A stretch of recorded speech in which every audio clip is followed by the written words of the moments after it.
यह कहानी पुराने जमाने की है जब दुनिया आज की तरह शोर और अफरात फरी से भरी नहीं थी। आज हम आपको एक ऐसे चरवाहे और रहस्यमय कुएं की कहानी सुनाएंगे जिसने उसकी जिंदगी हमेशा के लिए बदल दी। शहरों से बहुत दूर कोहिस्तान खुश्क के दामन में रेग झार नाम का एक छोटा गुमनाम गांव बसा था। उस साल आसमान ने जैसे जमीन से अपना रिश्ता ही तोड़ लिया था। महीनों तक बारिश की एक बूंद भी नहीं गिरी और जमीन प्यास से फट गई। उसी गांव में करीम नाम का एक नौजवान चरवाहा रहता था। वह नेक, ईमानदार और कनात पसंद युवक था। उसकी सबसे बड़ी दौलत उसकी बकरियां थीं, लेकिन सूखे की वजह से वे कमजोर हो रही थीं और उनकी हालत देखकर करीम का दिल टूट जाता था। गांव वाले बेहद परेशान थे। उनके मवेशी भूख और प्यास से मरने लगे थे और हर चेहरे पर मायूसी छाई हुई थी। गांव के बुजुर्ग उसे वाड़िये जिन्नात जाने से मना करते थे।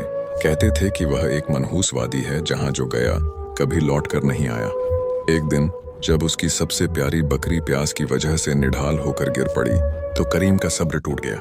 उसने ठान लिया कि आज वह हर हाल में पानी ढूंढेगा, चाहे उसे अपनी जान जोखिम में डालकर वाड़ी ए जिन्नात ही क्यों न जाना पड़े। यह सफर आसान नहीं था। वादी की तपती जमीन उसके पैरों को झुलसा रही थी, लेकिन अपने प्यासी बकरियों को बचाने का उसका इरादा हर तकलीफ पर भारी था। दूर दूर तक जिंदगी का कोई निशान नहीं था, सिर्फ नुकीले काले पत्थर और दम घोंट देने वाली खामोशी।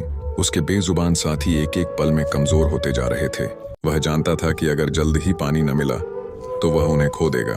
चलते चलते अचानक उसे कुछ दूरी पर अजीब तराशे हुए पत्थर नजर आए। जब वह करीब गया तो देखा कि वह एक पुराने कुएं के निशान हैं।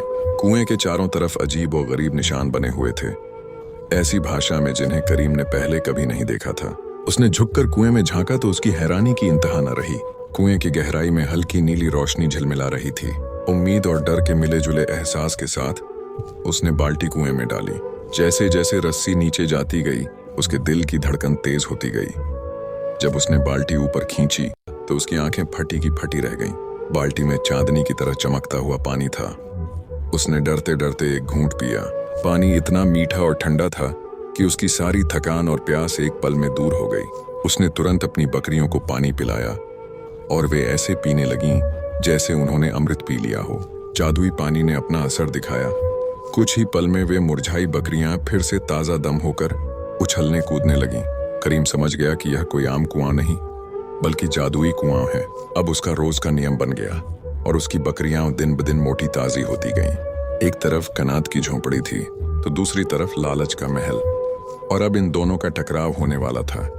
गांव का चौधरी बहादुर खान बेहद घमंडी और लालची आदमी था। जब उसने करीम की बकरियों की हालत देखी तो उसके कान खड़े हो गए।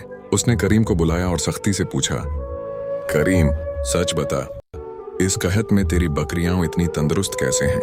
बहादुर खान ने अपने एक आदमी को करीम की जासूसी पर लगा दिया। उसने छुपकर सारा माजरा देख लिया और दौड़कर चौधरी को बता दिया। बहादुर खान की आंखों में लालच की चमक आ गई। उसने सोचा, अब यह कुआं मेरा होगा। अगले दिन वह अपने संगदिल साथियों को लेकर वादी की तरफ चल पड़ा। जब करीम कुएं पर पहुंचा तो बहादुर खान वहां पहले से मौजूद था। वह हंसकर बोला, आज से यह कुआं और इसकी ताकत मेरी है। करीम ने विनती की, चौधरी साहब, यह खुदा की नेमत है, इसे सबके लिए रहने दीजिए।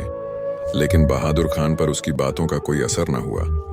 उसने आंखें बंद की और पूरी ताकत से चिल्लाया, ए कुएं के मालिक, मुझे इस दुनिया का सबसे अमीर और ताकतवर इंसान बना दे। जैसे ही उसने यह कहा, कुएं में भूकंप सा आ गया। नीली रोशनी गायब हो गई और उसकी जगह डरावनी काली स्याही फैल गई। कुआं जैसे गुस्से से उबल पड़ा। उसकी गहराई से पिघलता हुआ सोना लावा की तरह उबलने लगा। बहादुर खान खुशी से चीखा, सोना, यह सब मेरा है। लेकिन वह सोना उन पर ही टूट पड़ा। उनकी चीखें वादी की खामोशी में दब गईं। कुछ ही पलों में वे जलते हुए सियाह सोने के बेजान बदसूरत बुत बन गए, जिनके चेहरों पर हमेशा के लिए लालच और डर की एक अजीब कहानी लिख दी गई थी। करीम, जो दूर खड़ा यह सब देख रहा था, डर से कांप उठा। उसने अपनी आंखों से लालच का भयानक अंजाम देख लिया था। उसने तय किया कि वह इस फितने को हमेशा के लिए खत्म कर देगा ताकि कोई और इसका शिकार न बने। उसने पूरी हिम्मत जुटाई और आसपास से बड़े बड़े पत्थर खींचकर लाने लगा। यह बहुत मुश्किल काम था, लेकिन वह सुबह से शाम तक बिना रुके उस जादुई कुएं को बंद करने में लगा रहा। शाम तक उसने कुएं को पूरी तरह भर दिया, यहाँ तक कि उसका नाम और निशान मिट गया। जब वह फौरिग हुआ तो उसके दिल में एक अजीब सा सुकून उतर आया। उसने दौलत के बदले अपनी इंसानियत और चैन बचा लिया था। उस दिन के बाद कुदरत मेहरबान हुई और कोहिस्तान खुश्क पर रहमत की बारिश बरसी। गांव की रौनकें लौट आईं, हरियाली फैल गई और लोगों के चेहरों पर मुस्कानें लौट आईं। करीम ने अपनी मेहनत जारी रखी और अल्लाह ने उसके काम में बरकत डाली। वह एक खुशहाल मगर सादा जिंदगी जीने लगा। उसकी नेकदिली और कनात ने न सिर्फ उसे बल्कि पूरे गांव को एक नई, खुशहाल और पुरअमन जिंदगी दे दी। कहते हैं आज भी उस वीरान वादी में लालच के अंजाम की वो इबरतनाक निशानियां मौजूद हैं जो वक्त के साथ मिटती जा रही हैं। ये कहानी हमें सिखाती है कि असली दौलत सोने चांदी और ताकत में नहीं बल्कि कनात, मेहनत और दिल के सुकून में है। लालच एक ऐसा अंधा कुआं है जिसमें गिरने वाला कभी बाहर नहीं निकल पाता, और कनात एक ऐसा खजाना है जो कभी खत्म नहीं होता। अगर आपको यह कहानी पसंद आई हो तो हमारे चैनल किस्सा घर को जरूर सब्सक्राइब करें।